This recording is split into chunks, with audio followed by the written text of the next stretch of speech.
I'm really excited about this because, I live in Oklahoma City, in a city like Market West, and I've seen such a visible difference in our community since we passed Safer Streets, Better City in 2017. The quality of the roads, the difference in the traffic signals, all the lights that you guys have put in so you don't have to wait to turn left and it starts to flash yellow. I mean, it's the little things that make a difference every day in how we get around, how we get to work. And I can only imagine what an infusion of capital, as large as this bond issue is, and what that's going to mean is exponential compared to what this last investment that we've just done in the last few years. So let's talk about this a little bit. And for each of you, in kind of one sentence, what does this mean for OKC? Okay. I was sitting in my office and I was trying to think of what would be the best way to do things because it's very hard to answer anything in one sentence. So I wrote something down so I could use it and make it be kind of brief but also concise because it is tough to really figure billions of dollars, what that really means. So what I put down was for Oklahoma City, the 2025 GEO bond represents an investment in basic community needs, including infrastructure maintenance and quality of life enhancements to support the city's ongoing growth. And what that really means is the difference between needs and wants. The maps and those votes that we've done in the past and things that we really want. The GEO bond is for things we need, and they're things we need to support our plans. So I think it's very important for Oklahoma City's future to use this as a stepping stone to the next level. Okay, to me, it's I'm able to continue on my mission of keeping the city in working order for the residents so that they can get to where they need to be, that they can have the quality of life that we have and we've set. To me, that's my goal and what I'm excited about. So for me, a lot of people say, why are realtors, real estate investors so invested in all of this other policy stuff? But the truth is that we probably firsthand see the impact that it has on our community. And we know for Oklahoma City to continue to grow and expand, we have to continue to invest in it. And we have to invest in this infrastructure. And the way we do that is to bring this life to people. Yeah, I would just say GEO Bond is an opportunity for all of us to make a significant investment in the city's infrastructure today. Now, Craig, you get the next question. Oklahoma City's been investing in bonds and using bond issues to fund its infrastructure for a long time, since before statehood. Yes. Not every city in Oklahoma does that, but Oklahoma City's done this for a long time. Why is bond issue a norm right now? Yeah, so I want to reemphasize what you said. Right? We've been using this as a way to invest in our infrastructure since before statehood. So it really is a rhythm that we have that city leaders, before statehood, city leaders decades ago were setting a stage for us to invest in ourselves. It really is an opportunity with GEO bonds where we all are contributing and investing in ourselves and really blessing our community to have people who are willing to invest in themselves to make this better, like I said before, for this generation, but for the next generation as well. And so I think that's really important for us, that bonds is how we take care of our infrastructure. When you look at this program, it's about 570, close to 600 projects in total. When you go to the polls, it's going to be 11 propositions that you vote, right? So it's 11 times that you vote because the projects are gathered together under propositions and project types. And so it's an important thing for us to see the breadth of how much we're doing to invest in this city. It really is, in 2017, we passed a bond issue. We do these about every 10 years. You can tell with this one, it's a little bit quicker than 10 years. And so for us, is that continuing that momentum of keeping us going in the right direction, keeping us moving, and investing so that we take care of what we have. An example would be like the parks. We went for a good number of years, probably 15, 20 years, that we didn't pass every one of our bond issues. So we would have bond programs, and we would pass some of the propositions, but not all. Streets typically is one that we normally pass. We went about 25 years without passing a GO bond issue for parks. And you can see the effects today. That was back leading up into the 90s. You can see the effects today still, because when you get behind, catching up is virtually impossible. And so for us, it's really continuing that momentum, continuing to invest in ourselves, continuing to build a great city for people where they want to live, work, and play, and people want to move here, and see that continued growth in the city. Just kind of an add-on here. If one of the propositions doesn't pass, you can't just move your money around. No, so that it's very specific. What we're approving, like it'll be streets, bridges, drainage, traffic, police, fire, parks, it goes through this whole list. And if one of them doesn't, they have to be listed, most of those have to be listed projects, very specific projects to be listed. But if one of those propositions doesn't pass, we can't use the GO bonds to invest in that area. That's a really important point. This is why we say vote for all 11.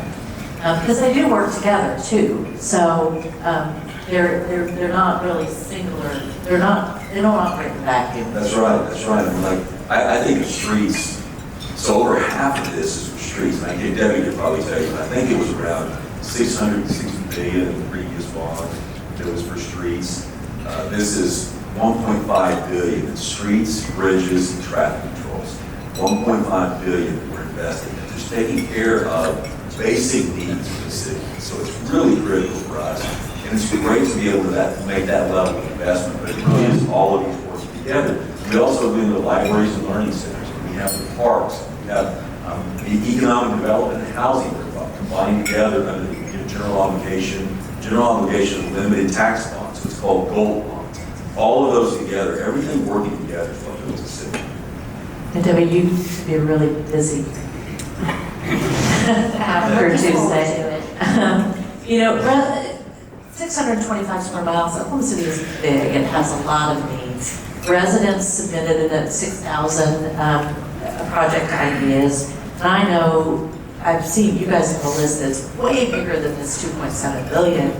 How did you build this package? We started back in 2023, working with each of the departments, identifying what their needs are going to be in the next 10 years. And so we put together, using data and other studies, to put a list together. Then we went out to the public. So we had 14,000 people come to our website. It was amazing. And 6,000 comments. So what we did with that is we made another category, and depending on the number of comments, it helped raise projects up. And we had 4 residential servicing projects that were not initially included that we did move up because of their request, and we went back out and said it's really doesn't need that. So we were really, it was gratifying that the majority of the projects we already identified were on there. So that's how we started. Rick, a project like this big, talk about the impact this will have on our local contractor community. This will put a lot of people to work. I'm very fortunate in our association. Our membership is made up of lots of family businesses, which is different than a lot of the groups around the country. Oklahoma people are, I've got Cimarron Construction. When I first went to work there, Bob Noble met me at my desk my first day of work. He said, "Come get in my pickup and I'll drive you around and introduce you to everybody." His grandsons are now working in his company. He's retired, his son's now running his company, he's got 2 of his grandsons working for him. So I've seen 3 generations of that company alone. Brewer Construction, Kevin Brewer took over for his dad, Jeff Brewer. So I see that all through my membership. But what's important about our membership to me is it's not just contractors. We have 4 levels of membership. So we have hundreds of members, and you look at like contractors, obviously the people who build, we have the subcontractors who support them. But then we have engineers who design the projects, very important to us to have them at the table. And then we have what's called associate level, and those are people who do business with the contractors. So you've got material sales, heavy equipment sales, banks, insurance, bonds, everything you can think of that has to do with business. So because it's a kind of a true trickle-down effect, all of our membership is not only are they impacted by this kind of thing, but they're involved in it. And so when you look through my membership, I've got probably hundreds of members, so if you add up how many employees they have, and I've tried to get that down, but it goes up and down a lot. But just to give you a good feel, I talked to a bunch of my members just before I came here, and I said, what do you think the impact of this would be to your company? My screening came out to be anywhere from 10 to 30% will be added as part of the number of employees. So if they've got 200 employees now, they'll expect anywhere from 10 to 30% more will have to be added in order to do this work. That's a lot of jobs, and most of them are local. Now, we also have several members who are personnel type companies who place people in jobs. We're working on workforce development right now, and so we're developing things so that we will have that ability to bring people on as we go. And so I'm really excited. I would say when you look at $140 million in drainage control, 81 in traffic, 90 in bridges, then you add the $1.3 billion in streets, that alone is going to be a huge impact to our industry. And I think if you look at the total that we've been doing, just think about 1.3 billion, that's 130 million a year for 10 years. That's incredible. And so it will provide a lot of families in Oklahoma, business, and especially in the Oklahoma City area. It will supply a lot of them with a job security for the future. I have one thing I wanted to say. Most said that they expect to add 10 to 30%. But it doesn't just mean new jobs. It also means they're excited because they live here too. And they enjoy seeing Oklahoma City grow. They love being part of the group that makes the infrastructure there so that it does support the growth. So it's a very exciting, it's not just financial. It benefits a lot of ways. And certainly the ability to drive by, point at that and say, my dad participated in building that. My mom helped design that. Whatever role they play, that's very important then too. So I'm very excited for my membership because this is going to be a huge impact to the whole base of the community. I think it's important, this is great for residents because we get this wonderful city to drive around, but then it also creates wealth. And these are Oklahoma companies doing a lot of this work. So it's important for our economy. Gary, let's talk about this from a realtor's perspective. How do these investments help you sell houses? How does this make a difference for someone that's considering living in Oklahoma City? So the bonds have been an unbelievable strategy that's played out in so many different ways. There is this belief, unfortunately, among some in our business community that if you allow the business community and the market to dictate what goes on, that they're the best people to determine how that work can be done. That's only true if it's financially feasible. If you financially can't make it work, then things start to happen that don't necessarily add to the future or positively impact our community. And as realtors, we started a long, long time ago to realize Oklahoma City is a huge city.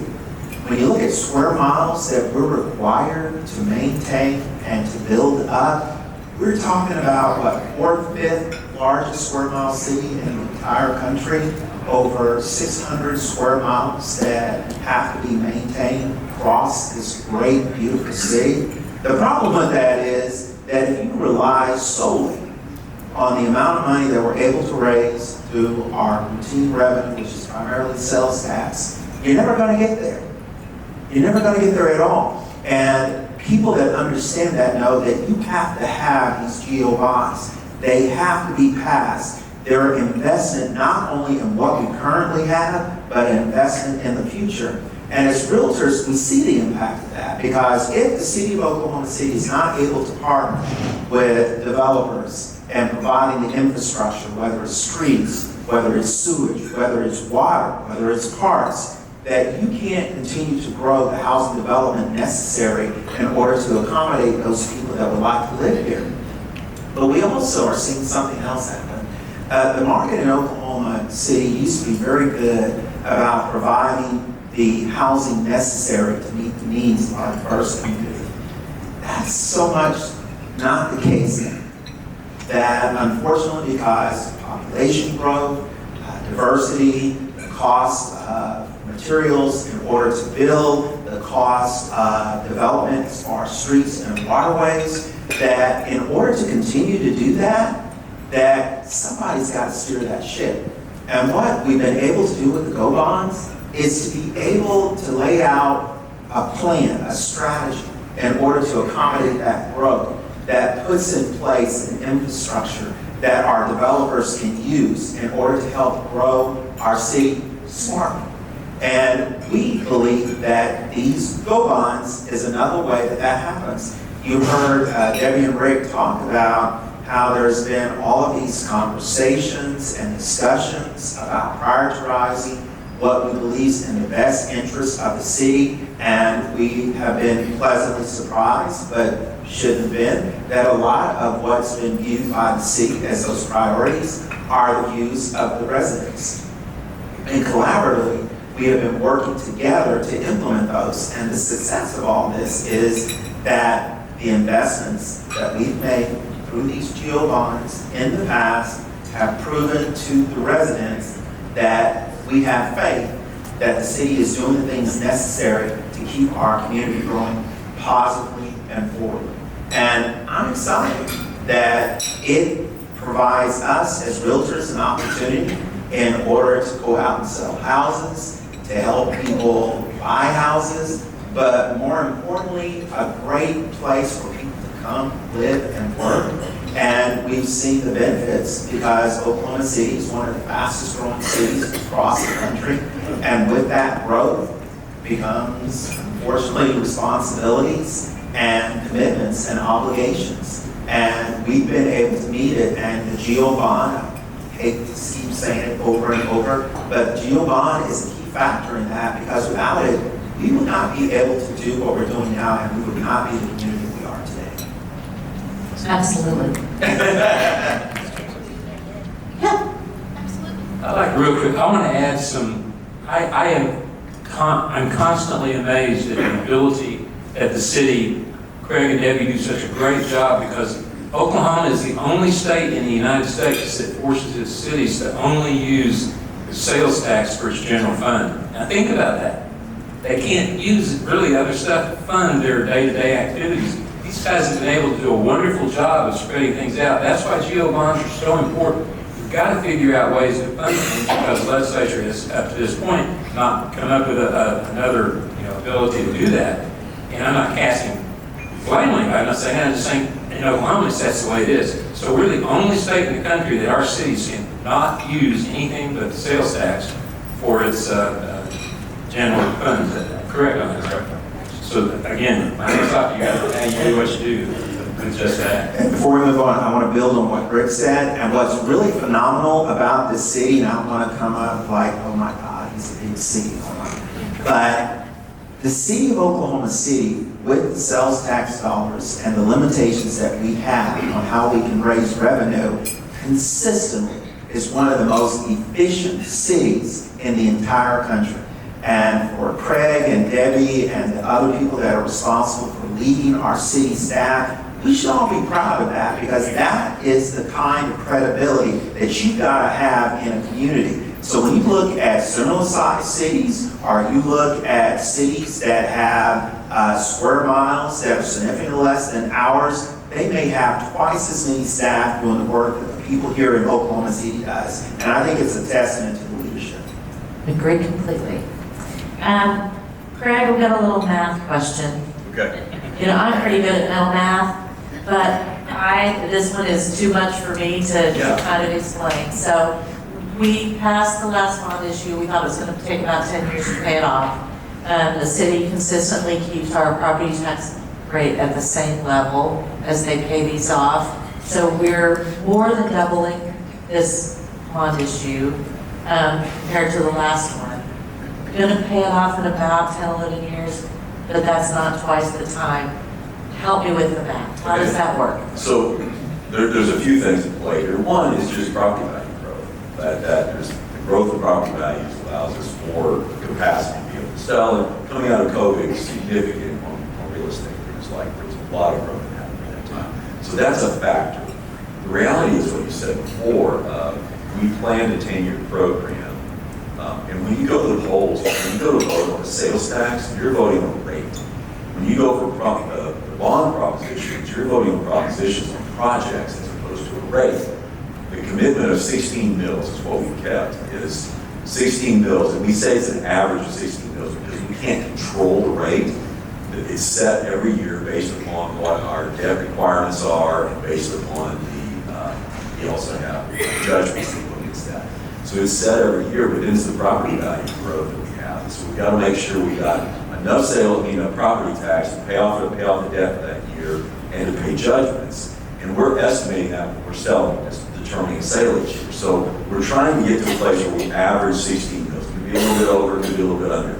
What's happened to us historically is we've stayed quite a bit under that, trying to be conservative in our estimate to try not to go over it. And I think we're going to have to be more aggressive with that going forward. But still with that commitment of staying at the average of 16 mils. So you factor in, we were more conservative in our estimates previously. So we were able to get it done in 8 years, to finish that 10-year program in 8 years. And had we stayed at right at an average of 16 mils, we ended up averaging below that. Had we stayed at an average of 16 mils, we probably would have sold in 7 years. So when you combine in the significant growth we've seen in property values, as well as the factors of being less conservative, this bond program we said before is $2.7 billion. When we started planning for it, we had a list that was exceeded $5 billion. The greatest thing about a bond program is all the great projects you can do. The hardest thing about a bond program is all the great projects you don't get to do.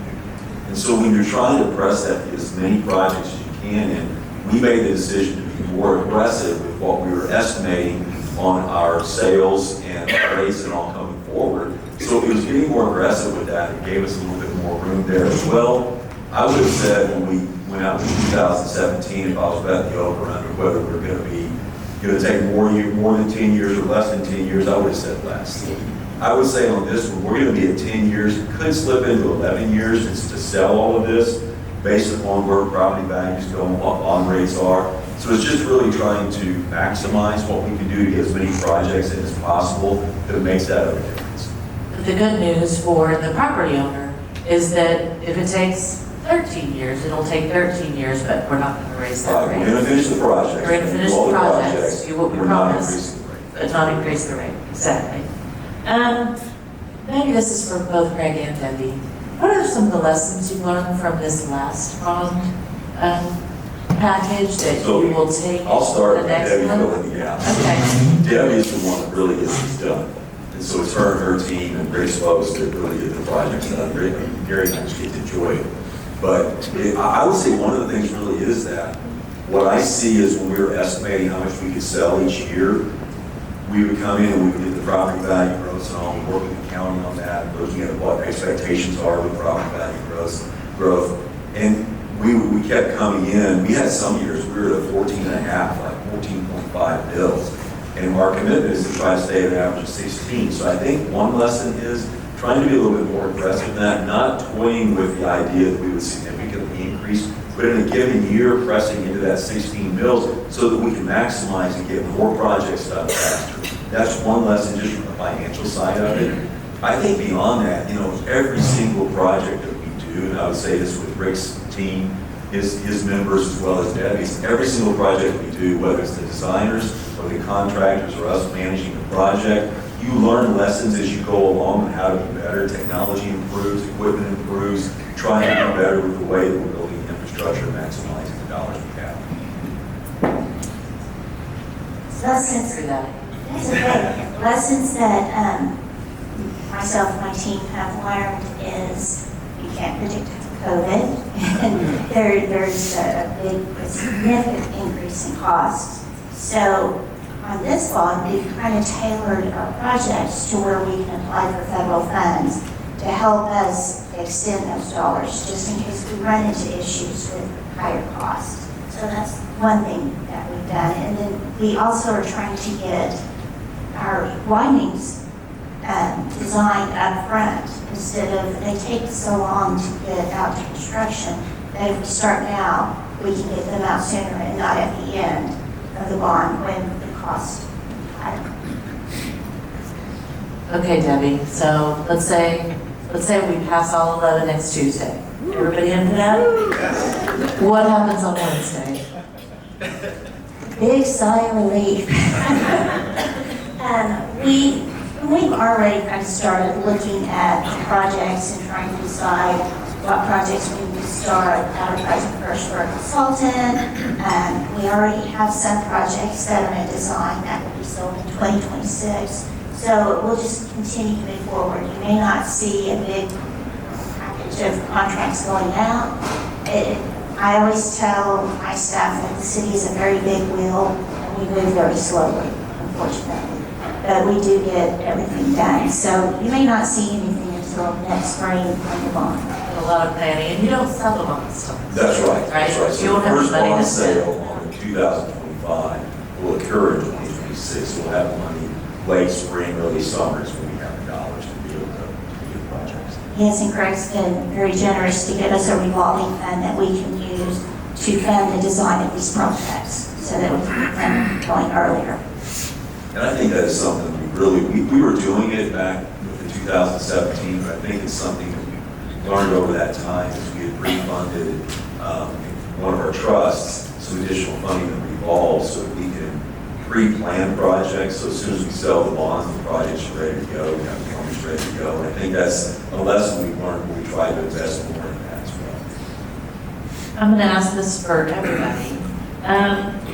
When we're successful on Tuesday and all 11 pass, talk on MPF, what will Oklahoma City look like and feel like in 10 years?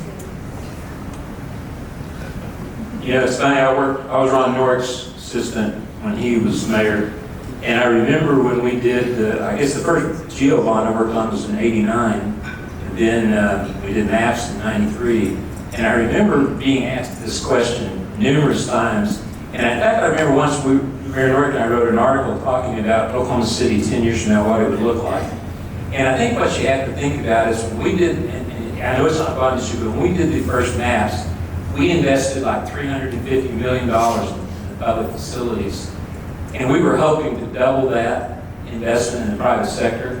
And Dr. Larkin Werner, who was probably one of the premier economists in the state, did a study in 2003 to see what had happened from 93 to 2003. And that investment in central Oklahoma alone, I've got the numbers, but I want to make sure I want to be accurate. He could attribute $942.8 million in actual investment in the central city area and over $1 billion in planned investment in the future. That was in 2003. That's just what came out of the initial investment we did in maps. And from that, we've had bond issues and things that have come along. So I think you can see the same thing. Look where we are today. We certainly didn't have an NBA team. You know, we didn't have those things back in '93 whenever this started. And so we've advanced to where we are. We've got to look forward to 28 in the Olympics. We've got so many things on the horizon. Things are popping every day. We're seeing ribbon cuttings and stuff happening all the time. Once this passes, it's going to enable our city to just continue escalating. So I think, again, we can look at our past experience and just think if this doubles, if it only doubles in investment, you're looking at $6 billion worth of private investment off of a $3 billion public investment. That's a pretty good return. It was a lot we didn't have back in '93. Debbie? What will look like in 10 years, I think we're right on the cusp of just exploding with the ICF World Championships in 27, the Olympics in 28. Our little hidden gem of Oklahoma City is going to be exposed to the world, and I just think it's just going to explode. So it's going to be amazing. I'm not sure what it will look like, but it'll be great. So I'm going to say something publicly that very few people will admit to.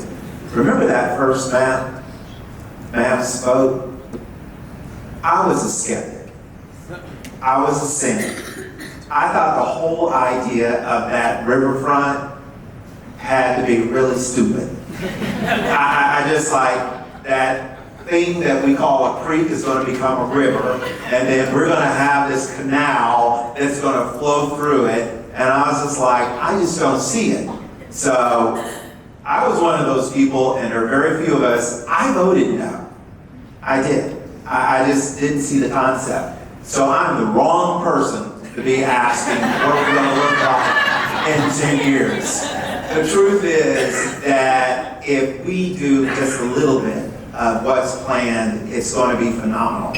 And let me conclude with this. I was at our state conference in Tulsa yesterday, and the valet was there, and we were chit-chatting, and he said, "You're from Oklahoma City?" And I said, "Yeah." He goes, "Well, I came down for the Thunder game and one of the championships, and I hadn't really been to Oklahoma City in a long, long time." And he says, "You've got to be proud of your city." He said, "I'm going to be honest with you, the Thunder is cool, and the way you guys were able to get them and what they've been able to do says a lot about Oklahoma City, but me coming down for that championship game, I walked around downtown Oklahoma City," and he said he hadn't been there like in 20-something years. "I was so impressed with what you guys are doing there." And this is from a Tulsa who loves my city, but y'all got it going on in Oklahoma City. So if we continue to do what we're doing, we got it going on. I would say too, I think, like what they've said, really what I believe the bond program is going to do for us, we're building that foundation upon which all of you all build. Really what Oklahoma City is what we together make of it. Like we're building this foundation, this great foundation upon which to build, and then that's what we've seen over and over again, whether it's maps or bond issues, the city keeps the community together, keeps exceeding the expectations by doing more, and we continue to invest in ourselves and make that growth go. So I think we're building the foundation for our future, and all of us together are going to make it what it's going to be, and it's going to be great. Great answer. We've got a little bit of time for some questions.